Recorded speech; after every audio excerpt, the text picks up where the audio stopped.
Hello and welcome to this week's What Were They Thinking? Among the variety of news items we have for you, secret bodies to no longer be displayed at the US Medical Museum, although technically not true. RFKrayKray has claimed that we finally discovered the reason for autism and its sudden increase, and it's just as stupid as you might expect. Flesh-eating insects have finally reached America, but somewhat more notable is that they found themselves their first human victim. 4chan is being challenged by the UK government, and we expect this fight to be rather hilarious, as previous attempts to tell 4chan what to do have ended very badly. And we have Denmark moving to give you complete copyright over both your face, voice, and appearance. The timestamps for these and other news items can be found in the description box below. We'll start with the US Medical Museum in Philadelphia. This is a place you can go to and see a variety of human remains in various ways and different parts thereof. This is interesting if you wish to see them just purely for what they are, part of humanity and part of our anatomy. Unfortunately, historically, they've, been contentious. Partly because, apparently, putting up bits of humans everywhere is no longer considered in vogue and a fashionable decision for your business, but also because, apparently, you should be identifying these poor bastards whose bodies have been dismembered and hung everywhere. And in this case, that's pretty much what they've gone and done. Rather than allowing a modicum of anonymity and privacy, they now have identified every individual involved, or at least a major person in this case, by not only their name, but their entire history, which seems like a bit much. We're not saying that everything should be anonymous, but to a certain extent, where you have human remains, and certainly human remains from quite a long time ago, the person themselves deserves some degree of privacy. We're not there necessarily to look at the person. The person has, depending on the time and circumstances under which it has occurred, donated their remains to, in this case, education and or science. And as a result, it's not really a case of them seeking any fame or fortune for themselves, or at least in doing so after death. Rather, they are literally saying, look, I have no need for my mortal remains, use them to make others more educated and happy. And we would argue that that's what should happen, whether it is donating your remains in terms of an organ donation or to education. In this case, however, the Motor Museum has decided that they need permission from descendants or direct relationships to that person, that they need a live organ donor, and so on. And this has, unfortunately for the Motor Museum, led to a whole bunch of issues related to people thinking that they're being silly. In news that is marginally more silly, and specifically a couple of case studies, we have a child being infected with gonorrhea, but specifically throat gonorrhea after eating chocolate agar. Who says I can't? The man with a funny hat. I want one! Now, it's important to note that chocolate agar is neither chocolate nor exactly agar. What it is a, let's be blunt about this. It's a mixture of blood and agar to make a nice cultural media for growing your, in this case, gonorrhea on. Unfortunately, in this case, the child mistook the chocolate-looking product for, chocolate, and proceeded to eat it while it was in the vehicle of the lab tech transporting it. This is arguably not the worst possible outcome, as typically speaking, gonorrhea can be treated, although we are assuming that this is an example of one of the gonorrhea strains that are not resistant to any kind of treatment, which are increasingly happening across the world, and that's rather more significant, but it's one way to get an STI. Well, STI that's not sexually transmitted, which is perhaps the whole point of the heading. And next we have New York Post being embarrassingly dumb again by claiming that a routine CT scan has killed a law graduate. The Brazilian woman died after receiving what should be a contrast dye for a, CT scan, rather obviously. The problem is that the CT scan itself is not what killed her. It is a not, let's say, irregular or necessarily unexpected, but a relatively well-known reaction to the contrast used in these CT scans. That's one reason why they are done in a very particular situation, with a doctor or similar medical professional on hand, to try and give you the best possible chance of surviving. The general consensus is that the contrast and CT are overall safe. It's just that there are rare individuals who can go into anaphylactic shock after receiving the contrast dye. This would be like screaming that somebody has died from water because they drowned. Most people are exposed to water on an almost daily basis, and the number of individuals who drown is tiny. And that is generally what we're talking about when we say that this is a rare event. The way the New York Post is making this look, you would think that it occurs all the time because medical professionals are careless. But no, they did get this wrong, and they only provide the actual rationale and answer for what occurred at the very end of this article. Shifting now to something that's more dumb, which is sad, we have RFKrayKray and the fact that he has claimed to have found the cause of autism. And it's really as stupid as you would expect from RFKrayKray. These are kids that this is a preventable disease. We know it's an environmental exposure. It has to be. Genes do not cause epidemics. Let's go through the degrees of stupidity that are present in these claims, and let's be clear about it. The claims that RFKrayKray makes are not substantiated. They are the general anti-vaxxer sentiment of, oh, but I think, and they can think all they want, but you need numbers, something to actually substantiate what you're saying. To begin with, RFKrayKray claims that there was a Wisconsin study of 900,000 children, which, okay, that sounds great, and that would be a very substantial study, especially since it claims to have found an incident of less than 1 in 10,000 children. So, only one autistic child in 10,000? Yeah, okay. Maybe this would be a good time to talk about side effects. But nobody can find such a study, and at the time, autism was not studied to that extent, and certainly not reliably, so any kind of study that's supposed to have existed, and is supposed to have been that, let's say, comprehensive, is made up. Let's be clear about it. It's a complete fabrication. Well, I was just trying to be helpful. Well, help yourself to a fucking science book, because you're talking like a fucking retard. It is dumb, it is completely bullshit, and there is nothing to support its existence ever. The next issue is rather more, let's say, notable, and that is, first of all, that the change between then and now is because there is a significantly greater, let's say, degree of diagnostic criteria that can be applied. So the criteria has expanded over time, allowing for more kids to be diagnosed as autistic, where previously they would not have been.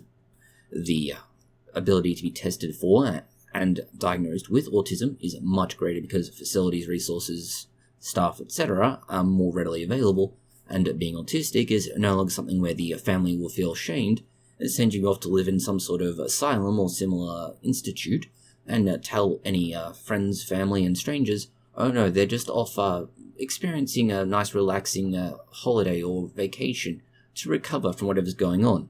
And when asked where that is, they'll mention it's an asylum of some description. And then their friends and family will also say, ah yes, we sent our mother-in-law there too because she was beginning to develop her own opinions, which is basically the same sort of mentality. Peter, what are we doing here? I thought we were looking for your mattress. We are.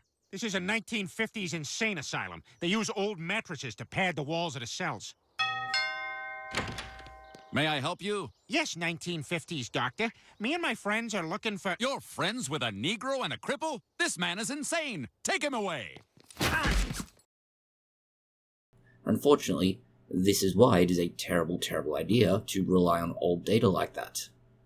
Then we have claims about California, and California is so unique you really can't compare it to the rest of the world. Then we have the actual data that is reliable, and that data that is reliable says very clearly, there is no association between vaccines and autism. Zero. Nada. Zilch. Any association that does exist is purely in the minds of the anti-vaxxers and RFKrayKray. That's not how it works. That's not how any of this works. What he claims just doesn't hold up. As a result, this is a bullshit claim and pretty much what everybody expected to see coming out of RFKrayKray. It's just disappointing that people were actually right. Less disappointing, in fact arguably very promising and very optimistic and good, pig lung transplants into a human. Now, we're not talking about police donating their lungs. Don't crucify us for that. No. We're actually talking about a genetically modified pig that has had lungs transplanted from it, unfortunately only into a brain-dead patient. Now, the reason they've done this is very simple. It's a proof of concept. It shows that you can take these genetically modified lungs from a pig, put them into a human, and they will work. Only for 9 days. But they worked, and that is the key thing here. In order to be able to get anywhere near the clinical trial stage where you have a living, breathing, functioning human, rather than one that's just brain dead, you need to show proof of concept, and a proof of concept for the xenotransplant in this case is, well, brain dead individuals. Now, we're not using politicians, but actual brain dead individuals at a hospital who have likely experienced something like, say, a traumatic brain injury after being in a car accident, or possibly being a politician for too long. The modified pig organs are specifically changed in such a way that they provide a permanent solution for the, well, currently absolute dearth of lungs that are available and other organs for that matter that need to be transplanted into people. Some new age bullcrap on him, but it's obviously not working. Stan, why don't you just ask the question? Alright, will you donate one of your kidneys to Kyle? You only need one, fat boy! Dude, one of your friends is going. There are way too many people who need organs, and practically no one donates. Yeah. Goodbye, Charlie. Yeah, goodbye, Charlie. Goodbye? What? Hey, what's going on here? Hello? Who is that? Oh, what happened? Oh, they took my freaking kidney! This theoretically provides a perfect solution, wherein we can take non-human organs, put them into a human, create some sort of weird chimera, but they also happen to have a living, working body that no longer is trying to kill them, and it doesn't require immunosuppressive drugs. It's this last part that is incredibly important. Immunosuppressive drugs tend to do a lot of things to the body that aren't great. They do a great thing in that they stop you from rejecting an organ, but otherwise, they're not ideal in other respects. They do create issues with the immune system because, well, immunosuppressive, as in stops the immune system from working. The research is, well, in this case, promising, but as said, it is effectively just a, let's be blunt about this, proof of concept. Or once it's actually put into practice, we'll know better, but those clinical trials are likely still a long way off. In other similar medical news, we have something that can stop you from feeling pain. And no, it's not alcohol, and no, it's not repressing those memories from high school. It's a parasitic worm. Now, this sounds kind of stupid, and it kind of is, but hear us out. It does have promising applications in the future. The waterborne parasitic worm, or a helminth as it's also called, Schistosoma masoni, has a rather nasty life cycle.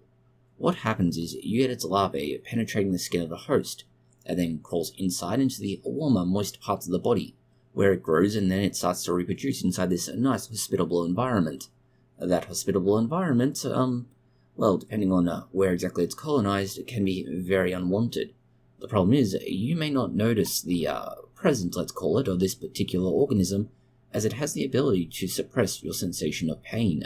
And therein lies the problem. It's hard to get rid of because you don't know it's there until after it has infected you.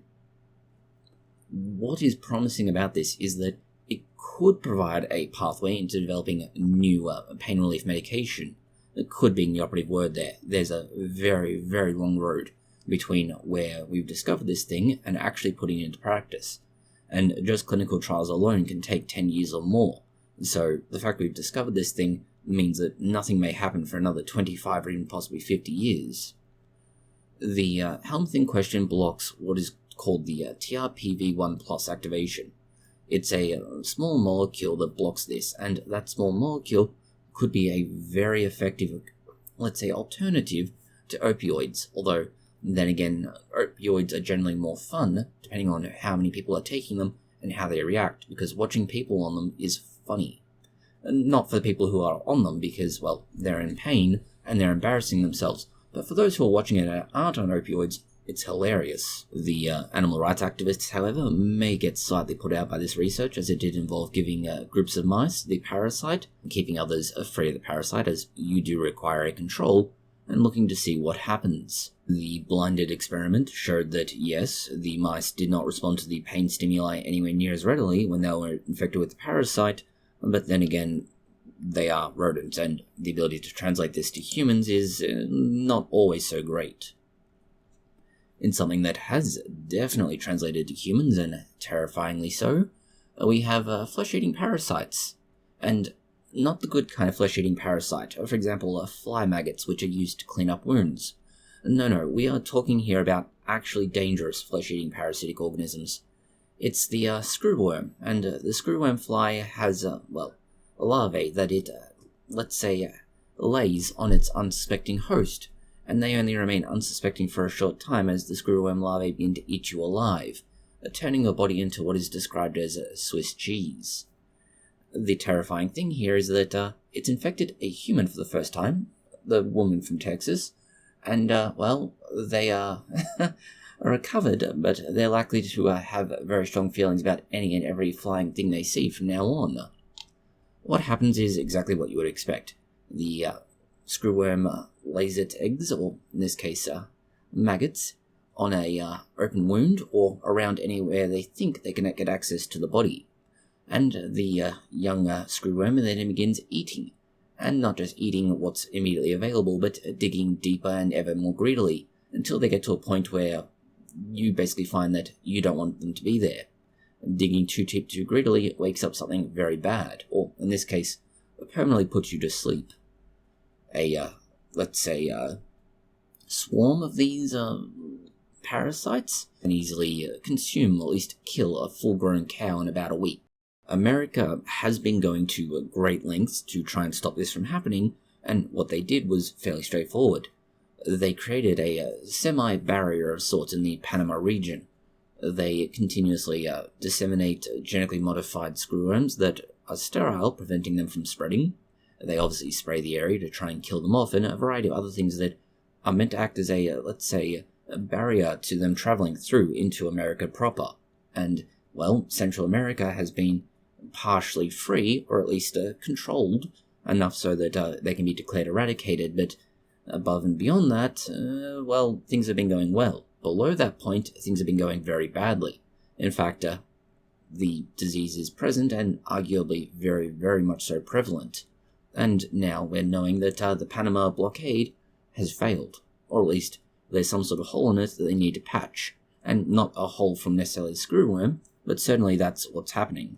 In other animal-related news that's not so awesome, we have the blue dragons, which are found on beaches, forcing them to close, since they are not only dangerous, but very attractive, and therefore people want to touch them, because anything shiny and interesting is needing to be poked, prodded, and otherwise molested by any beachgoer.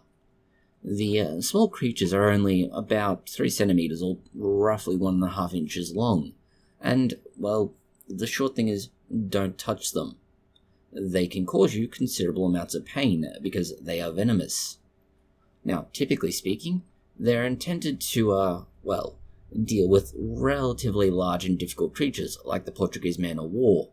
And the reason they can deal with them is that they can tolerate their rather nasty stinging cells, but they also happen to take those rather nasty stinging cells and incorporate them into their spiky dragon-like appendages, and this is where they become dangerous. What you effectively have is the Portuguese man-of-war being contained in a much more small, attractive, and interesting thing. By itself, it can cause things like redness, inflammation, nausea, pain, vomiting, and if you're really unfortunate, an acute allergic reaction. So, those who don't know about these attractive little creatures may go to touch them, and, as should be common knowledge, dangerous creatures tend to be brightly coloured to try and tell you don't play with them. But then again, people aren't always best known for their smart decision-making, are they? It's worth pointing out that human stupidity is only part of the problem, as even the blue dragons themselves need to be very cautious of not running into each other's spiky bits when they're mating, as they can actually poison each other. That is how dangerous they are. Literally, sex can be a life-threatening decision. And then again, even in humanity, it can be a life-threatening decision. After all, we've previously reported on the fact that having sex is actually a leading cause of heart attack and similar.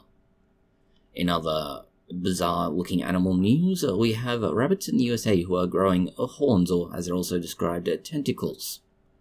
Wild rabbits in Colorado have been growing what are called horn-like projections or growths from their head, and this has people on social media crying out in terror and worry. The conditions themselves really don't have any major problems for humans or, for that matter, any other animal, but the reports are still there that are, let's say, concerning. The horns are a result of the Shope papillomavirus, very similar to, say, the human papillomavirus that causes, well, cervical cancer. At least it did until we developed a vaccine that's basically eradicated that. Yeah, it might be a little too late for that. I kind of destroyed all the vaccines in town.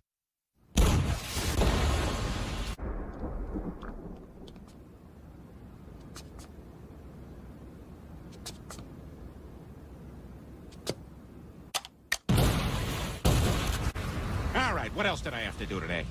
Yes. The virus itself is spread through the bites of mosquitoes, ticks, and fleas, and the result of this is that during warmer months, when those particular creatures are more active, the disease spreads very quickly. The name itself is, well, not particularly useful because it doesn't tell us a lot. What is happening is fairly straightforward. Much like, say, papillomaviruses with humans, this can cause what is effectively the same thing as a wart in a human, just significantly larger and, well, kind of more obvious. And this is why they get confused with being horns, tentacles, and so on. It's not our Lord and Savior Cthulhu coming through out of the face of a rabbit, but it's actually a weird disease, which would be more of a Nurgle thing if anything. Then again, Papa Nurgle may not be so happy because these malignant growths will gradually just fall off of their own accord. They are mostly made out of keratin, essentially the thing found in our hair, nails, and similar.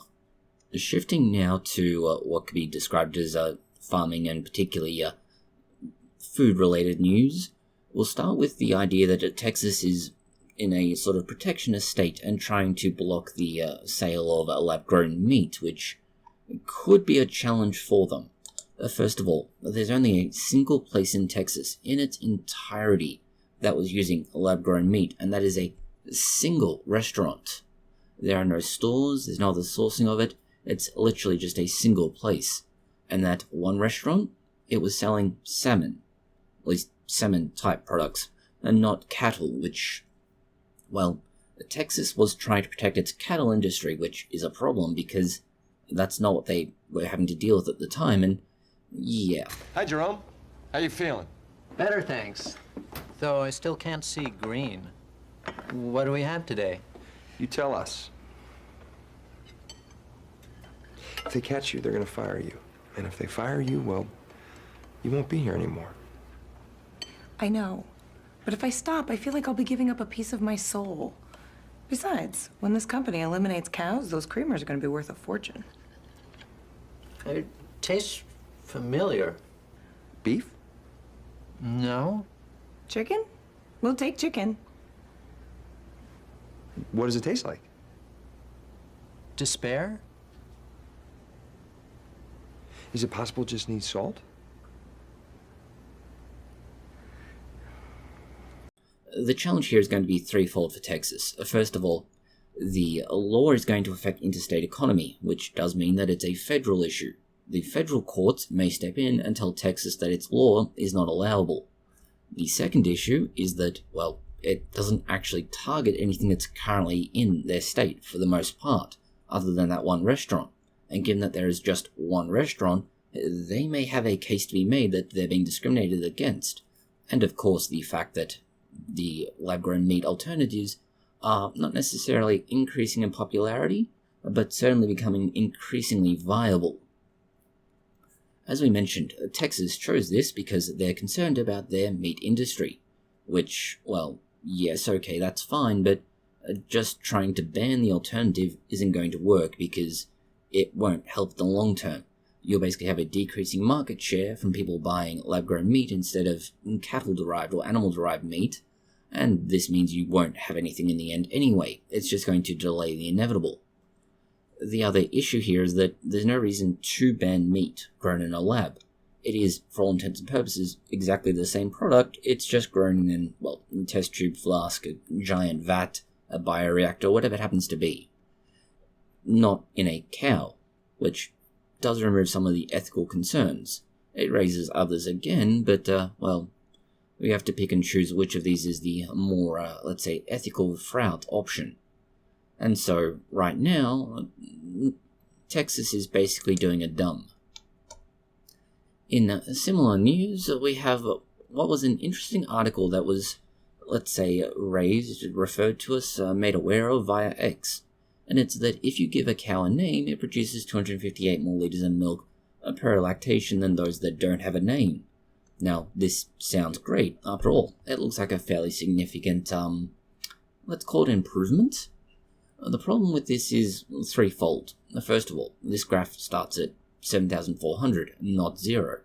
So, what looks like a massive difference in the productivity between named and unnamed cows really isn't all that much. It's closer to 3.5% than it is what you see here.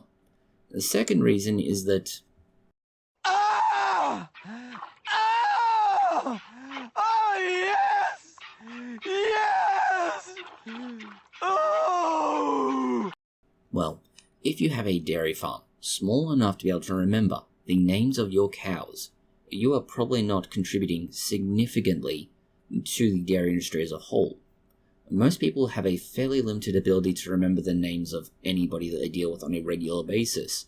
The same thing goes of cows, and cows are, generally speaking, somewhat more similar looking, so they're harder to distinguish. Here you are, Peter, all fired up and ready to go. Oh! Oh, yes! Yes! Oh, hang on a second.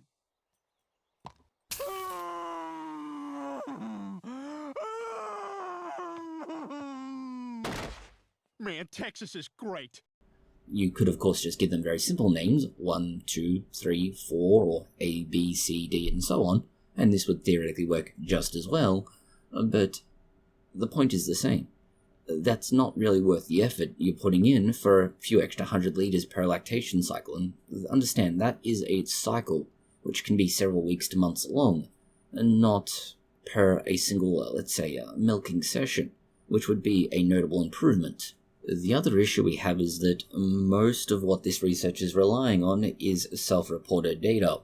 That is, when they asked the dairy farmers about how they dealt with their cattle and interacted with them, 46% said that the cows on their farm were called by name, and that those that had a name produced more liters of milk. Now, this obviously is a, let's say, issue, and more importantly, it's self-reported data. Self-reported data should never be relied on, or at least not relied on to anywhere near the extent they appear to have done. Next, we have a technology-related development, and it's more a solution to an existing problem. It's a modern solution to a modern problem. How do you get around the ridiculous UK laws that require age verification? Well, you can do what everybody else seems to have done, and that is just force people to give a proof of ID and similar to show that they are 18 or older. Or you could alternatively put up this particular, let's say, a banner that someone has to choose. The choices are, do you live in the UK or do you not live in the UK?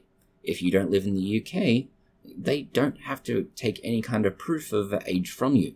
You can just do whatever you want, however you want, because it's not legally required anywhere else. And of course, that then puts the onus on the user to ensure that they're being honest. But in the same way that just about no child, adolescent, or similar who has ever asked for their age verification on any other kind of website has ever done so, there's a very slim chance that they will be honest, or at least honest more than once they realize that saying the truth is likely to get them in a lot more difficulty than not. Oh no, I'm stuck. Step bro, come help me. Yeah, sure, I got you. Then again, this is just a purely, let's say, a proof of concept, or a sort of a mock-up, if you will. In related news, we have 4chan, and the way the UK regulator Ofcom is trying to enforce its Online Safety Act.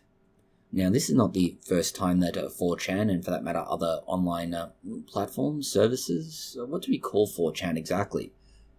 Doesn't matter, have had to deal with this sort of nonsense. In this case, 4chan has, responded in part, but also they're being threatened with a $26,000 fine per day or thereabouts.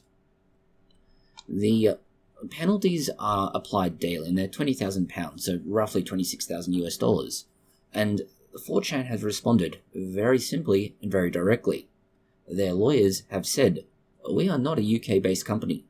We are a US company, and as such, we are beholden to US law," which is a rather surprising change of pace, given most online services, platforms, websites tend to be fairly localized in the laws they abide by. And as such, though, they have claimed that we're not beholden to this ridiculous, stupid 18-plus law that you're trying to enforce on us. The lawyers have then responded, stating that they will seek legal remedies in the United States of America, where they are based, if the UK continues to attempt to enforce this, law, as it is an illegal campaign of harassment. Now, this by itself is already on the nose, but the second issue that Ofcom faces is that this is 4chan. But 4chan is, let's be blunt about it, the home of various very reactive groups, or in other cases very nefarious groups, and they don't take well to 4chan being poked and prodded by the governments of the world. There have been a variety of efforts, admittedly very distributed, very nebulous efforts by groups like Anonymous and others again, to respond to 4chan being threatened or poked with. This has involved dealing with even state-based actors, so understand that the UK may have woken up the tiger by pulling on its tail, or something even more delicate, shifting from 4chan and the online cesspit that can be and the way that its shit can spread very quickly, to 7 engineers who are in a great deal of trouble over building a bridge. Now, we are considering the possibility that this bridge was the result of a Bring Your Child to Work day, as that is the only possible explanation over why you would provide a 90-degree or right turn for a bridge. It's also why the 7 engineers have been suspended. The concerns here are fairly straightforward. The bridge itself provides a significant safety concern, as trying to make a turn there is going to be very hard and very, very unsafe. And we would argue that, given that one side of the bridge doesn't appear to have safety rails built in yet, the risk of going onto the railway line are significantly greater. The weirder thing here is that if you look at the image, you'll note that on the far end, they make a far more gentle and reasonable turn, rather than relying on a 90-degree angle. So it doesn't really make a lot of sense that any serious engineer, who isn't just being negligent in their activities, would do so.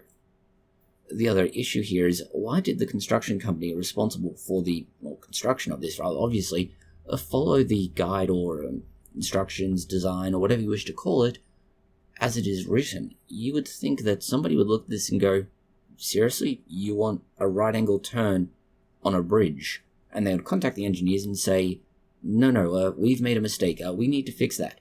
Please just keep going this other aspect of the construction, and we'll get back to you very soon with a proper fix. In far more, let's call it promising news around engineering, it's an interesting idea put forward in an X post, and it's talking about the massive amount of depleted uranium that is stockpiled in the USA, and how it could well be used, and this is a somewhat, let's say, a more complicated idea than just as it's presented, be a way of producing way more energy than all the world's oil reserves currently provide. The idea is that you take your depleted uranium stockpile and you put it into a fast-breed reactor or fast-breed burn reactor. These are something that can use depleted uranium, and it's essentially a way of using it to not necessarily enrich other sources of material, but use it up in a way that's more practical than just stockpiling it. The problem is that the USA does not have any of these at all, and the only place in the world that does have them is Russia, and Russia's currently not on the best of terms with most of the world. There's something about invading a freely democratic country, and the fact that that freely democratic country seems to be a scrappy little fighter has led to Russia being ostracized by anyone except China and North Korea, and possibly Iran. But Iran has its own issues. This brings us to what's actually being, suggested. That's perhaps the best way of describing it. The idea is that you will take your, essentially, masses of depleted uranium, and you put it into a, let's say, a fast-breed reactor. And because it's only about 0.3% uranium-235, that in turn can then react with whatever other fuel you happen to have in there. And depleted uranium will then produce plutonium in a rather productive manner, let's say. The answer is that, well, first of all, uranium is already mined rather readily, so we don't really need to do that, and there's a fairly significant stockpile. The stockpiles in other countries are similarly sized. The only issue is that you may actually need to change the kind of reactor in use. Rather than using a fertile reactor, you could instead go with a hybrid fusion-fission reactor, and that can make use of all the fuel. The fusion-fission reactor makes use of the neutrons, and it allows for the reactor to basically use up all of the fuel in its entirety and produce gigawatts of power at a time, although arguably we're talking here about a year of productivity rather than just making it. We could also make an argument that there are a relatively rich supply of, let's say, spent uranium in parts of the world that America has visited and spread democracy to, as spent uranium is also used for ammunition in things like the A-10 Warthog and certain main battle vehicles within the American Army. As a result, there are countries that have a unusually large amount of resources available that they may not necessarily be counting on at present.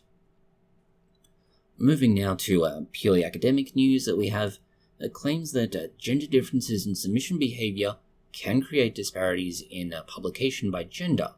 We're going to call bullshit on this right away, and we're going to call bullshit for a very simple reason.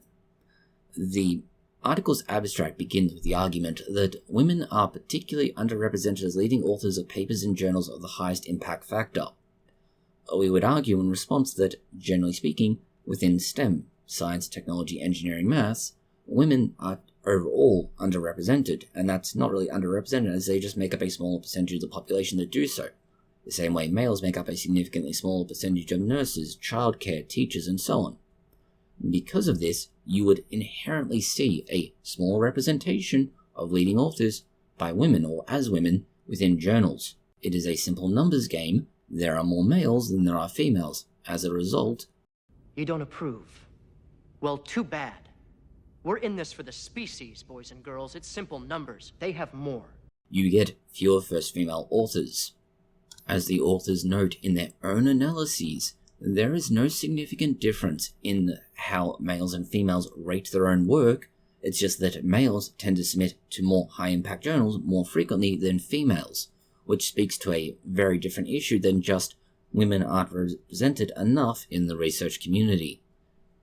On top of this, it is somewhat more complicated by the fact that women are more likely than men to indicate the work was not groundbreaking or sufficiently novel as a rationale for not submitting to one of the more prestigious journals, but also men were more likely than women to indicate the work would fit better in a more specialized journal, meaning that men look at what they're doing and say, okay, this is much more niche, it's going to go in here, versus women who sit there and go, okay, this is a good solid foundation for something, but we're not yet there to give a particularly novel discovery. These are not particularly important distinctions in terms of it's how science works, but it also means that there are some serious issues and flaws with how this entire claim is premised. We'd also argue that there is a very significant difference in the number of submissions made by males versus females. That is to say that if you have a male submitting let's say twice as many, as is nearly the case here, articles as a woman, you're likely to see that the male will have more publications, and of these there will consequentially be more publications in a more prestigious journal. This is a lot more complicated than these researchers have put forward, and as a result, a lot of what they are saying is just nonsense. In related news, we have politics, and specifically that scientists are not necessarily being caught out by the trap that is politics, but increasingly walking straight into the trap that is politics, as they are, becoming so in response to, say, the US President's recent decision to alter funding and certainly push back on some things, which, to an extent, we would argue is something of a catch-22. The more political science becomes, the more likely it is that each administration will be more, let's say, punitive to the science that doesn't align with their political ideology, let's call it. As a result, when you then have an argument that, for example, the Trump administration is being too political and enforcing its own thing on science, but science is also being political, you need to figure out, well, which is it? It's both things, isn't it? And that's the problem. I'm so pleased that your children are interested in genetic engineering. It's okay, Fluffy. Nobody's gonna hurt you. It's thanks to the wonders of genetic engineering that soon there will be an end to hunger, disease, pollution, even war. I have created things that will change the world for the better. For instance, here is a monkey with 4 asses. How does that make the world better? As science becomes increasingly politicized, it will eventually become subject to the whims of various political parties as they come into power. And we see this at the moment with RFKrayKray and his bullshit anti-vaxxer rhetoric, where unfortunately, due to the nature of politics, that is, who's in power, and his dumb shit is only going to get worse over time. And we would argue that the only way to deal with this is through voting, but there are no real great options or alternatives to the current political choices. It is, as South Park put it, a choice between a turd sandwich and a douche. Welcome to the cable access televised debate between a giant douche and a turd sandwich. The only way to, let's say, not get caught out by this is that science needs to step back from politics, except for political science, which is inherently political. But ignoring the outlier for now, we need to look at this as, if you are in science, you need to focus on the science and what's actually important, not whatever it is that, for the sake of argument, the current trend is in whatever.